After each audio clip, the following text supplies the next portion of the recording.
Um, Mama dengan Bapak Tiri Yana dah bercerai, Makcik. Bercerai? Kenapa pula?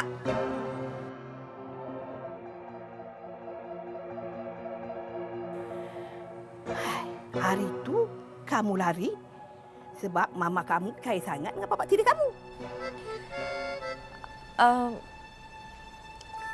Mama dapat tahu yang Bapak Tiri Yana tu ada perempuan lain, Makcik. Sebab itulah dia minta cerai. Jadi sekarang ni dia percayakan Yana lah. Wey, bro. Engkau orang nak kahwin free bukan main suka. Yang kau monyok dengan apa?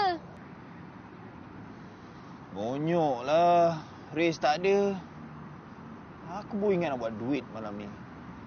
Dah lah kelab manggil pula tu. Amboi, bukan main lagi kau kelab memanggil-manggil lah konon. Besok kau kahwin dengan Yana, kau tahulah langit tu tinggi ke rendah. Yelah, selama ni okey je aku simpan rahsia. Lagipun Yana tu tak lama lagi. Betul, Mak. Yana tu suci lagi. Apalah Mak ni?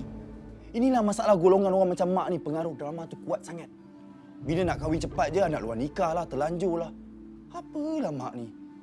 Kami kahwin atas dasar cinta.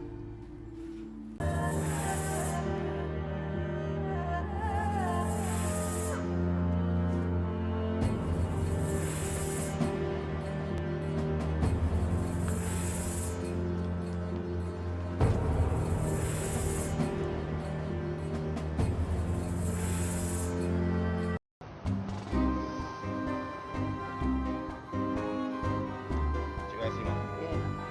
Balik dulu ya, nak. Balik dulu. Apa tu? Surat perjanjian perkahwinan kita.